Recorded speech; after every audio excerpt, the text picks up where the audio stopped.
guys, welcome to Ethereal Orb. Today I'm going to be painting on a wooden cross. I've had this for a while, and my thought for using it, I'm going to get this out of the way, is that I'm going to mount it on a pour. I'm thinking maybe this one would be great for it because it has kind of a sky background with a little bit of the brown to pull in for the cross, or the other one I'm thinking about doing is this one. See if I can get it all in the camera. And doing it, putting it sort of in the middle right there with the color on one side and the black on the other, or putting it kind of off center, mostly in the black. So those are my two thoughts with it. We'll see how it turns out. If it works with either one. I don't want the cross to be too busy. So it just kind of depends, I guess, on what background it works best on, and if it doesn't work very well on either one, then I'll either scrap the idea, or I guess I'll pour something different for the background. We'll see. Although this one would be kind of neat if it was the other way around, kind of a sunset pour, if it was more like, so I don't know, we'll see. We'll pour the cross and go from there. So I have some deep brown. I don't want to use too much deep brown just because I don't want it to be too dark. So let's see. I may have to mix some real quick. Let's see. I may mix some more gold. Yeah, let me pause. I'm going to mix some more gold. Okay, so I have some dark brown mix. This is my, I'm going to have to add some water to that. This is my mix of, it's a chocolate brown that I added purple and black too, just to make it a really rich brown. And I was going to lighten it up a little bit because it is so dark, in case I want to use it against that black one. But when I added white to it, because there's so much purple in it, to make it that rich brown, when I added white, it turned this ugly gray purple. It didn't keep any of the brown at all. I could add a little brown to that, but I'm going to just say, I'm just going to scrap that. I'm not sure. I'll put a lid on that. Maybe use it, but I'm not sure what I would use this for unless I was doing, I don't know. I'm not sure, but I'll hang on to it. No sense in wasting paint. I can always use it if I want to experiment with something, so. Okay, I'm going to try and put this, there we go.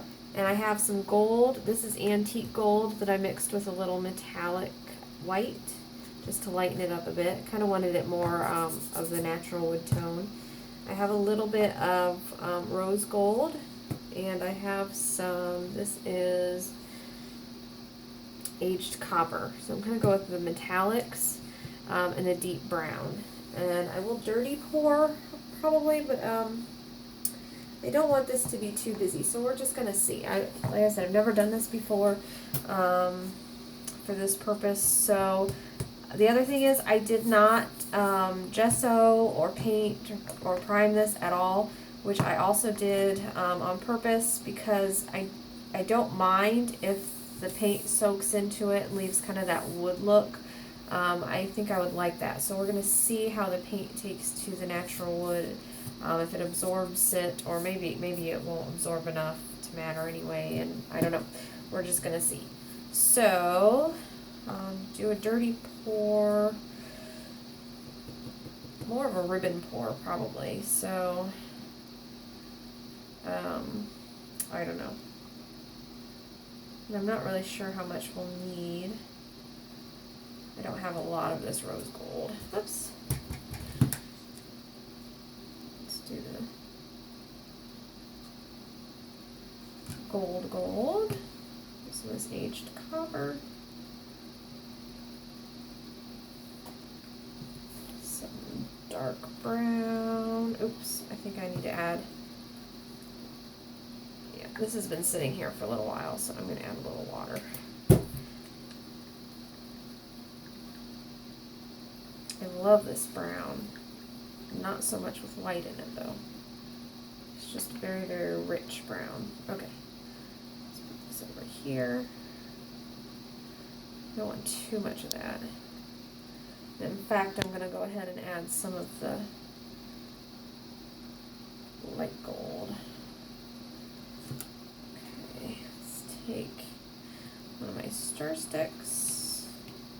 the gold was mixed and the rose gold was mixed, and the brown was mixed. So, and I'm not sure. Let's see, do any of them, I've been trying to write, this one's written, okay, does this have, this one has, the dark brown has silicone, and my gold and my rose gold don't have anything written on them, so I'm not sure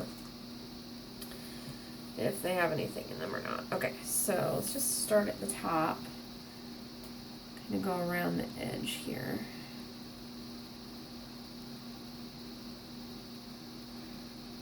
And then I'll get the top. I said I didn't want this too busy, but there's really not much way to do this type of pour and have it not be busy. Okay. Oh, I'm getting cells. There must be more than silicone in just the brown. Although maybe not. Okay. Sort of ooh, bottom of the cup is pretty. Okay, let's sort of just, we don't want to tilt too much. I think I'm going to lose a lot. Although I do want it over the side, so let's just tilt.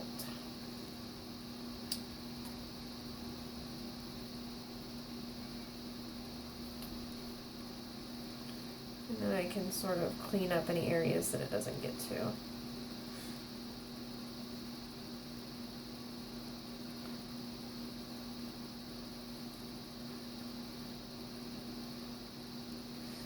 Okay, it's not. I'm going to go in with the stick because the tilting is kind of, see, this area didn't even get covered at all. So let's just swipe here a little bit. I want to make sure it goes over the edges. Covers all those little nooks and crannies. Let's get everything covered first.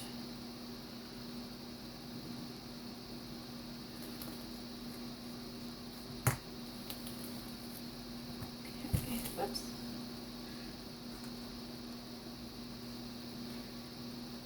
So let's see. I think I have everything on top covered. Yes. Yes. Okay, so some of these areas are thick. I'm just going to go ahead and swipe off the edge here, see if I can get it. It's not working quite the way I thought, but okay.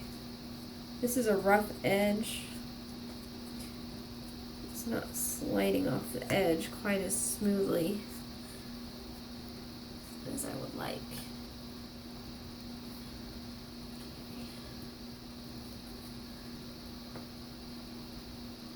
So, I'm just going to have to go in with my stick, I guess, and do all the edges. Which is going to be quite boring for. So let me look at the top. I can do the edges off camera. That's not something everybody wants to sit and see, but let me see. I'm going to stand up. It's not bad. It's busy. Get it close up here. But I'm not sure if it's so busy on the background it's gonna look too bad. I think I'm gonna do is do some gold. Maybe do a ribbon of gold. Oops. Let's see how it looks.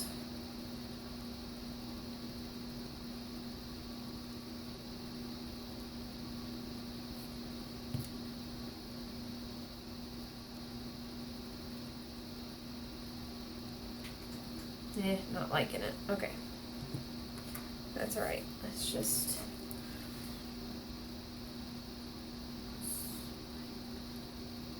give it more of a swirl look. There we go. Okay, so I guess all I'm going to do then is get the edges covered, and we'll wait for it to dry and see what it looks like against the backgrounds. Alright, so here it is dry, or mostly dry. I did real quick last night after I stopped the video, I torched it real fast. I just couldn't resist. And I thought being wood, it might be kind of neat with all the little circular patterns that cells give. So anyway, I think I liked it a little bit better before I torched it, but that's okay. You see what I wanted to show you what happened here though.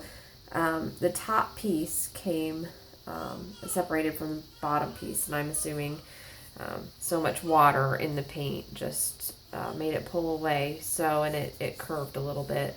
Not so bad that I think I could glue it down and it would be just fine. We'll see, because when I push it down, it also squishes a little paint out. So, take one, not too bad. I am going to try it again, and I did want to show you. I will seal it next time since that pulled away with something before I do the pour the paint. But I did want to show you against the backgrounds real quick. It's pretty cool, I think. Stand up so I can see. I think it makes a really neat. I know the poured background and then the poured cross. I think it makes a really neat statement piece. So, and at Walmart and Hobby Lobby, you can get all kinds of different shapes and stuff of these wood cutouts. So it might be fun to just do a whole bunch of different things. So I like that one a lot with this. And this one, I think I do want to do a cross pour. I wasn't sure if this was going to go in my re-pour pile, but seeing it with a cross on it, or maybe something else, I don't know, we'll see. It makes it kind of neat. So, but this is definitely too busy with this. Whatever I add on it needs to be not very busy, since this is really busy. But I don't know, kind of neat little experiment. Definitely going to do some more with that. So let me know what you guys think. If you've done something similar, let me know. Let me know how it turned out for you. And we will see you next time, guys. As always, happy pouring.